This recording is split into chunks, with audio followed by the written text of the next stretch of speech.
Today's talk is going to be on the book Ground, Path, and Fruition by Tai Situpa Rinpoche. And we are on the section on Rangtong and Shentong. It begins on page 80. And so this is a continuation of his talks on emptiness, which is perhaps the most difficult topic to understand, or one of the most difficult topics to understand in Buddhism. And as a result, it's one of the most widely misunderstood ideas in Buddhism.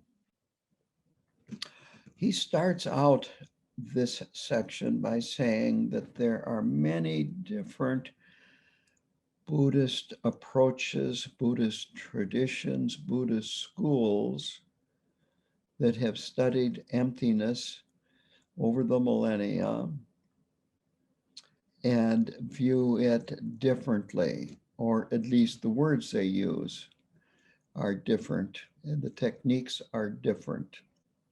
He doesn't really go into any of them other than to say this. Within Tibetan Buddhism, he says that there are three main approaches or schools, and that they are Rangtong, Magak, Rangtong, Magag. The second is Rangtong, Gak. And that is, you might say, a variation of the first one. Sometimes these two are lumped together, as is the title of this section under Rangtong. And then the third school is Shentong, Gak, frequently shortened to Shentong, and I'll spell this, Shentong, Mayin,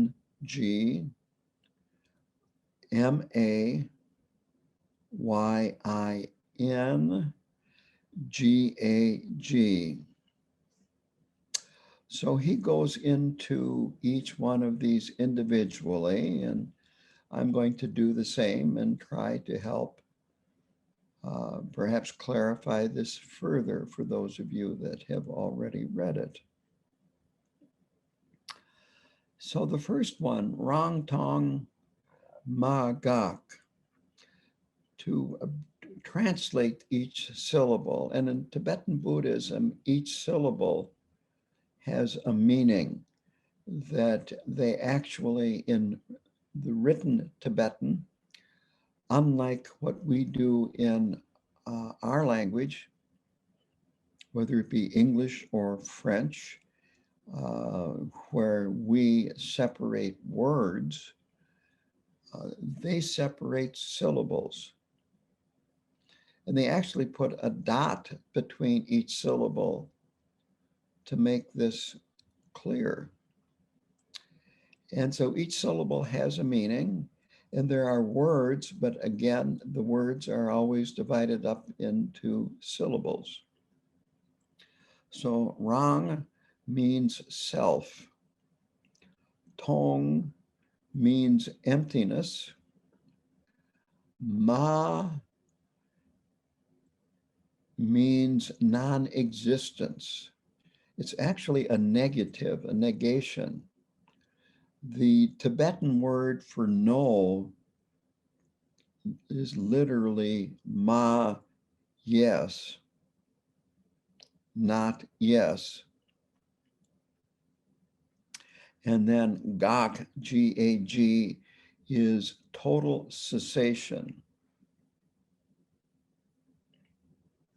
So very simply put, Rangtong Magak means self-empty, non-affirming negation.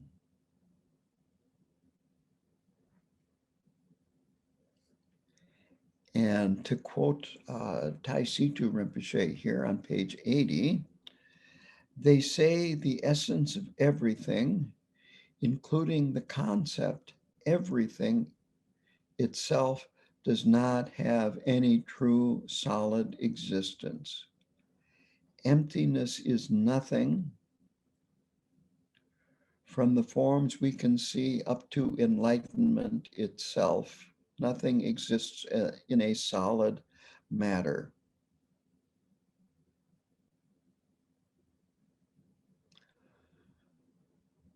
So to restate that, emptiness, all the forms that we see, everything, including the Buddhist path and enlightenment, does not exist in a solid manner the way we impute solidity on things.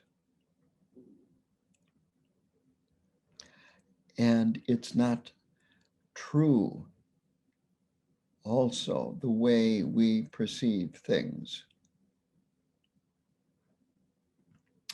So that is a very, very, very concise description of the Rangtong Magak. Needless to say, volumes and volumes have been written on it, and much more could be said. But he is trying to keep this simple, a very complicated topic, trying to keep it simple. So the next school is the Rangtong Ma Yin Gak. Again, Rang means self, Tong means emptiness. Ma Yin means not that, as opposed to Ma meaning non-existence. And that Gak is total sense cessation. And he puts these words together to mean self-empty, affirming negation. And he further says on page 81, quote, "It is ineffable, unexplainable, and unimaginable." That is the ultimate plus everything that we experience.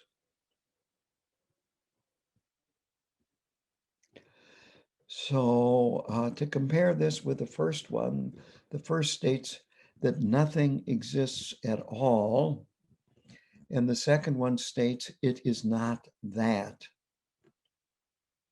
So both are negations, but the second one, the negation, is just saying it's not that. And he discusses mistaken identity to make this point this difference here between it does not exist at all and it is not that. So the Magak would be looking for a person and you can't find that person. So you say, he is not here. The Ma Yin Gak is you are looking for a person, find someone else, but think that it is him. And then you realize your mistake and you say, this is not him. So that is a simple explanation of the differences between these two. And he says that Buddha nature is, quote, lacking a solid, permanent entity and having a nature that is ineffable, indescribable. This is on page 81. So there's no example for it, nothing to compare it with, that it is beyond dualistic thinking. And he says he uses Buddha nature here first because it is easier to understand. However, essentially, this is talking about everything and anything, all phenomena, all objects have no solid, permanent entity and have a nature that is ineffable, indescribable.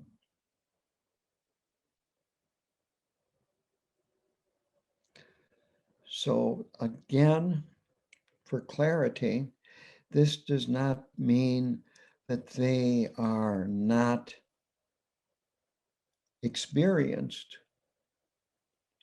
It is just that the ultimate nature of all phenomena, all objects, everything that we experience have a nature that is beyond words, beyond thought concepts, and as a result is indescribable.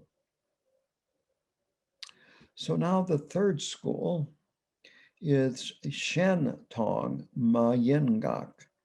He says there is no Shentong Magak school. So here Shen means other. Tong again is emptiness. Ma Yin is it is not that. And Gak is total cessation. And so what this means is that Buddha nature is always there. It is never absent, but it is not dualistically there. That being always present is one of the qualities of Buddha nature.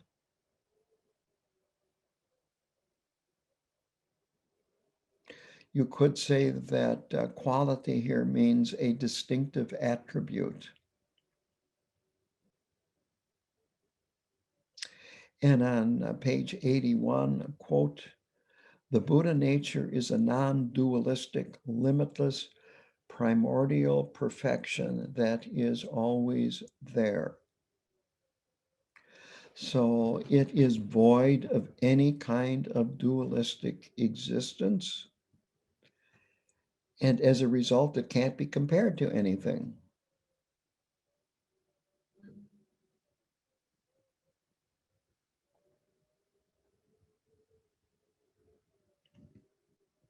And this is the school that he follows.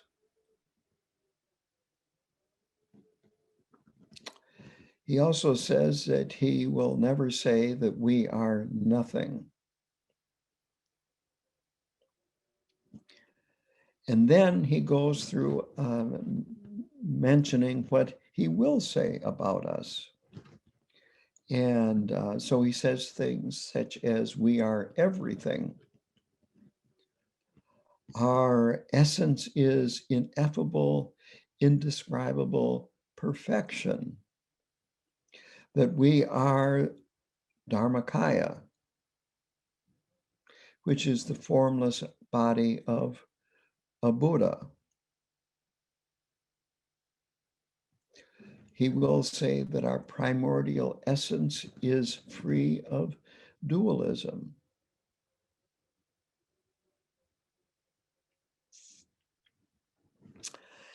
He then goes back and kind of repeats himself here. He says that there are many other different schools of thought that have developed from these three main traditions. And this is within Tibetan Buddhism. And that these are the basic ones or the main ones.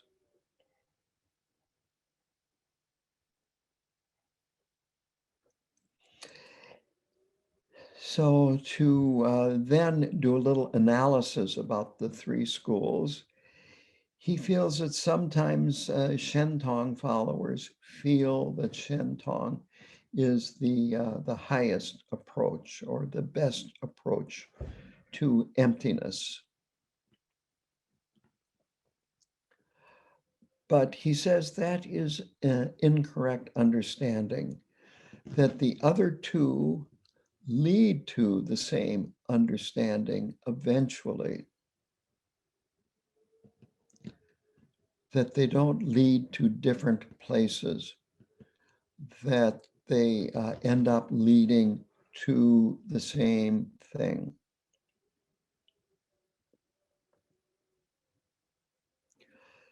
So it's important to avoid, you could say, pride in thinking that if you are a Shentong follower, that you have a better understanding of people that follow one of the other two traditions.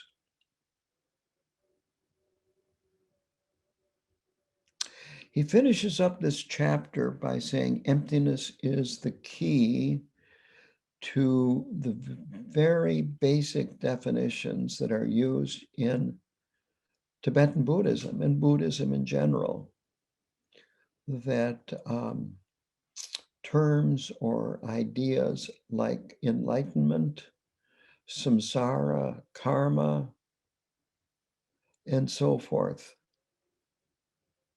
He also says that understanding emptiness is important in your mundane life as well, and just plain living. And he doesn't go in too much to that, but I am going to add to this that if we understand emptiness, then we can avoid making all of the ordinary everyday experiences that we have, making them too big, too important, too serious, and also too difficult. I guess in another way, we exaggerate things and don't see things properly and in perspective, even in our confusion. And so at least having a passing understanding of emptiness and realizing that these are just appearances and experiences, this can help us, you might say, lighten up and be more spacious and ease our suffering somewhat.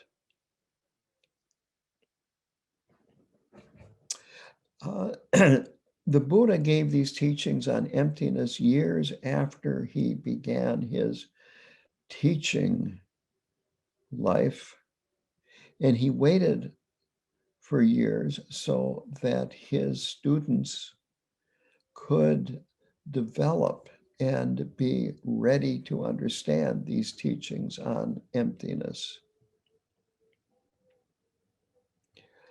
And the Heart Sutra is probably the most widely read teaching on emptiness, and it is sometimes referred to as the Heart Attack Sutra.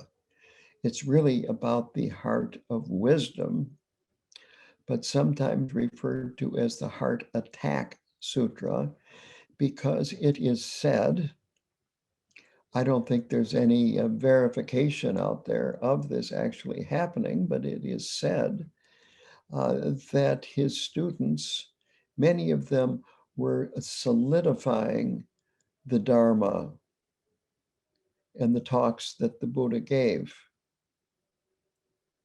And in the Heart Sutra, he speaks in terms of negation.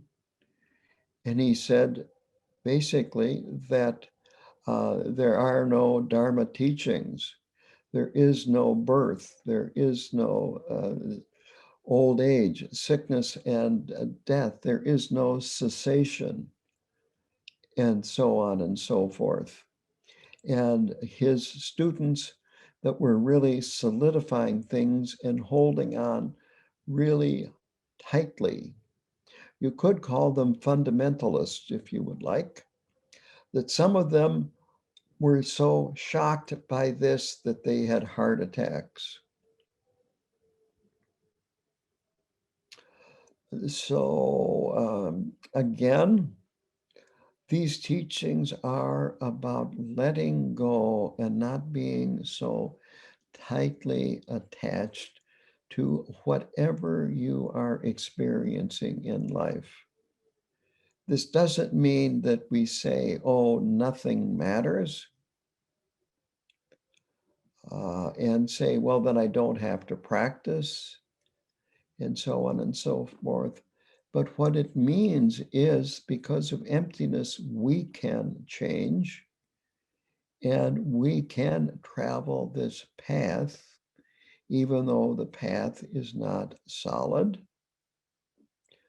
that we can purify karma because it is empty. And ultimately, there is no karma.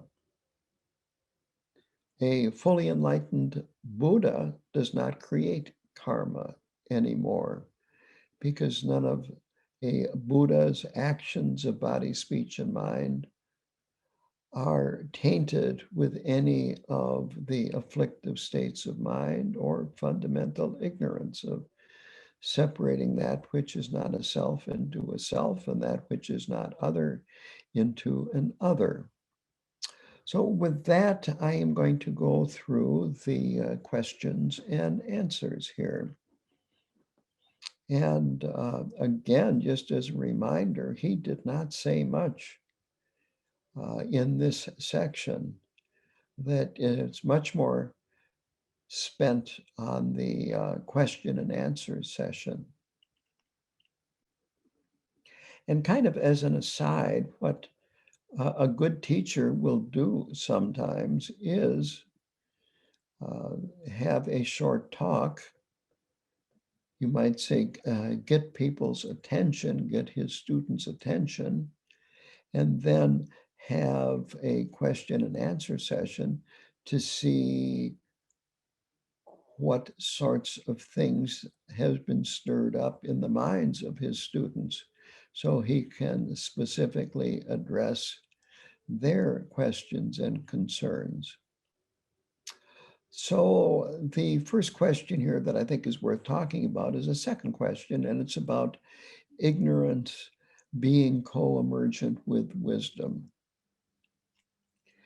And he says, ignorance is like wisdom's shadow, that it could not exist without wisdom. And he also says that ignorance, self, ego, and I are all the same thing. This is the word I or the thought I,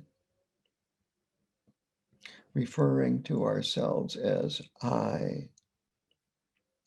He then quotes a stanza in the aspiration prayer of Mahamudra, and we do this prayer at the end of every Nyungne, at the end of the practice for the day. So it's one of the last prayers that we do. It's a very famous prayer, and there's actually lots of commentaries on this prayer. I went to the internet to get a copy of the English translation of these verses that he refers to. I went to Trungpa Rinpoche's website to find these lines. You could say I was a little lazy because instead of entering them from my book into my text, I just copied the lines from Trungpa Rinpoche's webpage, and the translation is slightly different. But actually, I like having different translations for the same Tibetan because sometimes it illustrates slight subtleties or slightly different ways of viewing the Tibetan. So this is what a different translation says about these 4 lines, or how they are translated. Naturally manifesting appearances that never truly exist are confused into objects. Spontaneous intelligence, under the power of ignorance, is confused into a self. By the power of this dualistic fixation, beings wander in the realms of samsaric existence. May ignorance, the root of confusion, be discovered and cut. Now I'm going to go to the book here and read the translation that he uses.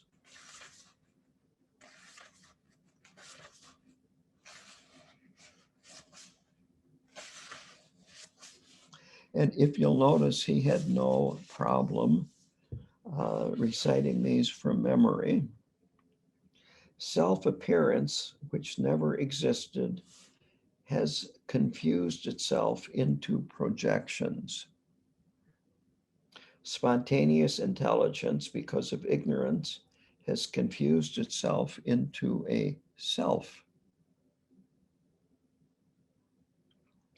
By the power of dualistic fixation, one wanders in the realms of existence. May ignorance and confusion be resolved. So now you might say the meaning that Tai Situpa Rinpoche gives to these lines is line 1, naturally manifesting appearances never existed out there as separate objects. But I think dualistically that they are separate appearances that exist out there.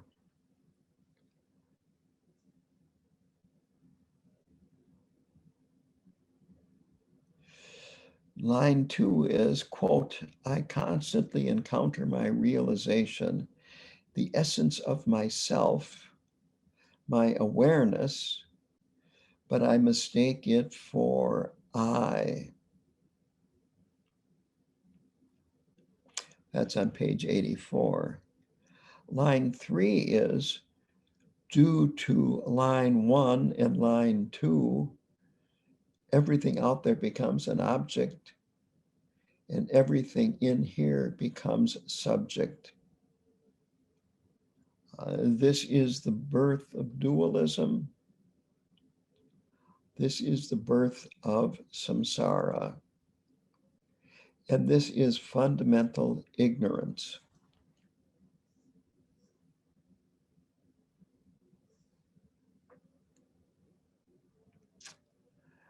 Line 4 is, may we expose the deception, expose the process. May we realize the illusion of ignorance.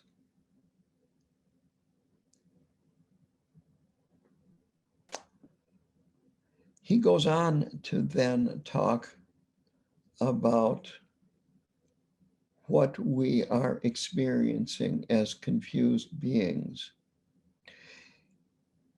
He says that everything in the environment is the form kaya. There are 2 bodies of the Buddha, the formless kaya, which is the Dharmakaya, and the form kaya. And the form kaya has 2 manifestations, the Sambhoga kaya and the Nirmanakaya. And so the way an enlightened being would perceive what we perceive as samsara is that the world is full of enlightened beings and deities. Because of our Buddha nature, we are all enlightened beings from the beginningless beginning. But we also have been confused beings from the beginningless beginning and have not made a connection with that Buddha nature, that Buddha essence, that perfection and primordial purity. He also talks about him not seeing that the environment is a mandala. And again, that's the way it would be if we were perceiving things properly. And since we don't see things that way, the way they actually are, in his words, we go round in circles. The Tibetan word for samsara is cyclic existence. And that is the meaning of cyclic, that we just keep going around one lifetime after another, and we always remain in samsara. And we keep trying to, you might say, improve as we go through life. And we always die and then go do it all over again. And depending upon our deeds of body, speech, and mind, sometimes we are in a higher realm and sometimes we are in a lower realm. And most of the time we are in the lower realms because it takes good karma to be born in the higher realms.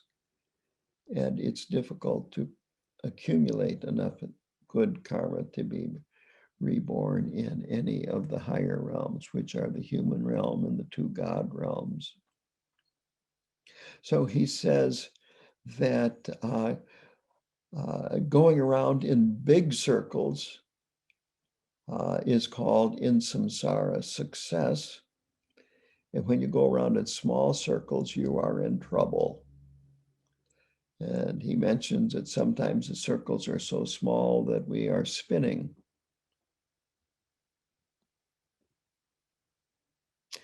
And finally, to answer this idea of co-emergent wisdom, co-emergent with ignorance, is that he says that when you understand something for the first time, you have gained wisdom. And that the transformation of ignorance into wisdom is a bit like that.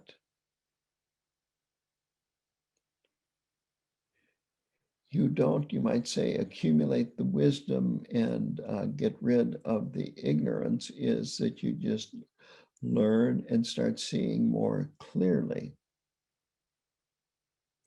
On the other hand, it is frequently talked about as being the accumulation of wisdom. But it's really just the accumulation of clear seeing, that you can't accumulate wisdom.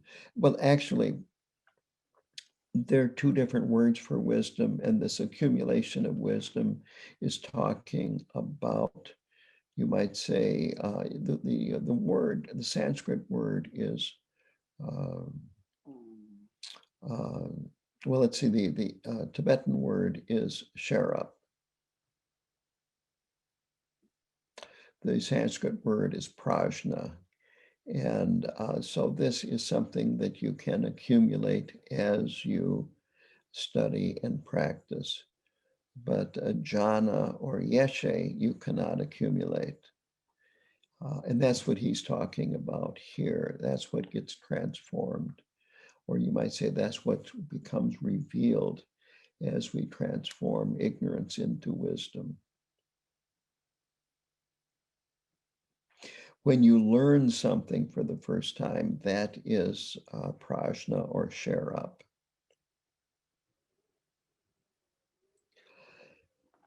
Then the next question is, can you say that ignorance is a manifestation of primordial wisdom?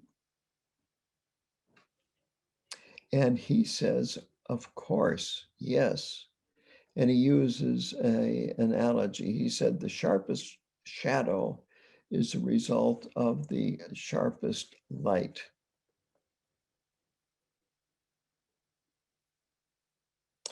And so he then goes into, you might say, our shadows. He says that since our mind is limitless, our potential is limitless. Therefore, our confused afflictions are also limitless. There's no limit to our confusion. So he says we need to change our behavior. We need to follow discipline. We need to listen to the teachers and what the teachers say. Follow their example, for instance.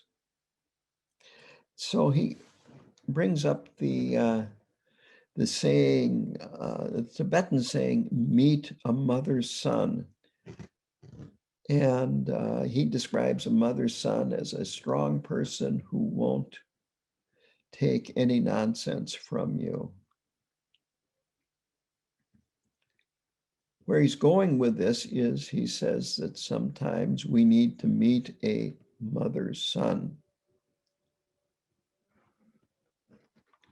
And that, for instance, a mother's son would put a bully in his place and perhaps even treat him roughly.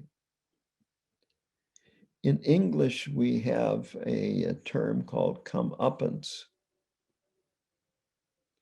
And the point being is that many of us need to have some limit put on our limitless desire, our limitless greed, our limitless anger, and so forth.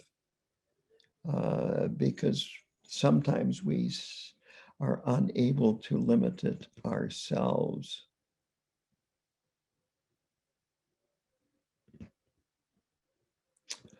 But then he goes into the remedies for this. It's how to avoid needing to meet a mother's son. So the remedies for our limitless desire, greed, anger, and so forth is one, contentment, being satisfied. Number two is taking the precepts. And there are 5 precepts. We take them at the beginning of each day. We do Nyungne here. And so the 5 precepts are to not kill, to not steal, to not lie, avoid sexual misconduct, and then avoid intoxicants. So that taking any one of those up to all 5 will help, and following them once you take them, of course, will help limit our limitless afflictive states of mind. So that's the second. The first is contentment. The third is to practice meditation. And he says that because by doing all 3 of these, this will allow our limitless potential to manifest. And when our limitless potential manifests completely, We have nothing more to want. We have everything. This, in fact, is why the mind is sometimes referred to as a wish-fulfilling jewel. This is a mythical gem that fulfills all your wishes.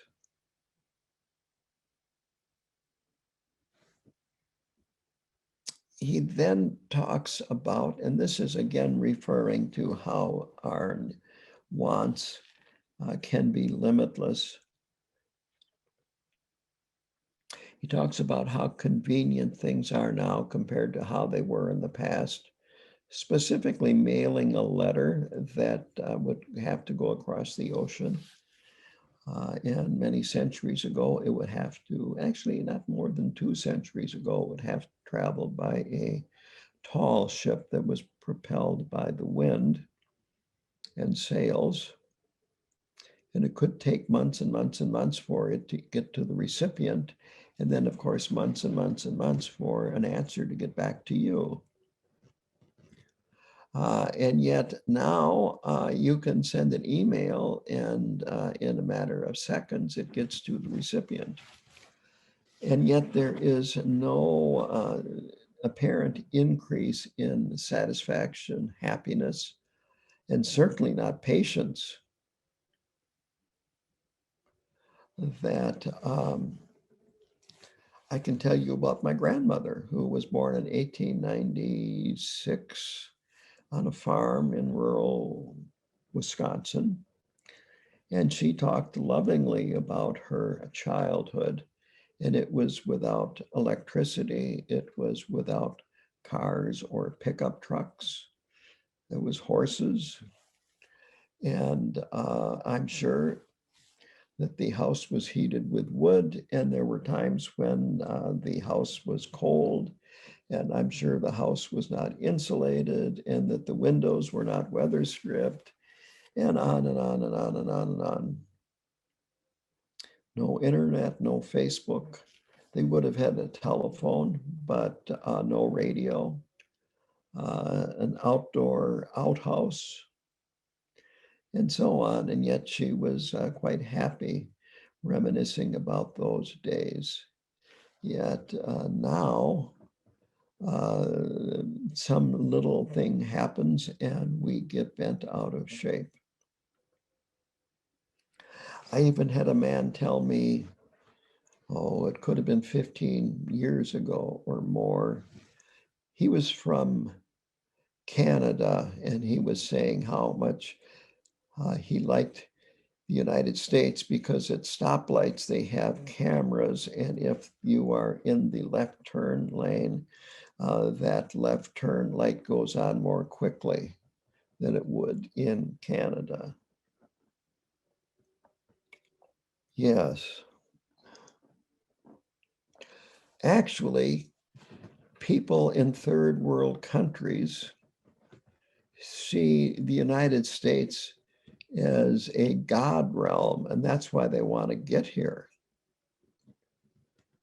That they view it as having, being free of the you might say, conflicts between government and gangs, between government and revolutionaries, between dictatorships, more likely to be able to make a lot of money and improve yourselves, and on and on and on and on and on.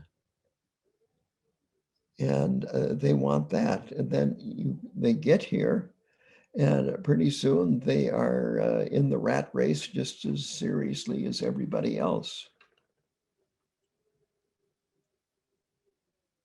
There's actually a joke that I heard many, many, many years ago about farmers and the weather and complaining. And the joke is that the weather is either too hot or too cold, too wet or too dry, or too good to last. So the next question is about ignorance. that is ignorance from primordial reality. And he says that we need to understand first that we are ignorant of our primordial wisdom. And then we have to understand how we are ignorant. That this ignorance is based on our afflictive emotions of anger, aggression, irritation with others, and so forth. It is based on desire, being greedy, being jealous, feeling arrogant. Then there is apathy and not caring. And then also he mentions fear. And at this point, he talks about his own fear of flying and being in aisle seats. And talks about how it's not rational. And he's been trying to work on this for years, decades. And it has not helped. And he ends quite a long discussion of his own fear of flying by saying that each one of you must have something like this in your lives. And then to finish up this question and answer session, there is a lawyer that asks a question, and he answers it very simply. The question was very simple too. I didn't write it down though, but he answers it by saying, everything is nothing more or less than interdependent manifestation. And drop the everything else in that sentence. So to repeat it, everything is nothing more or less than interdependent manifestation.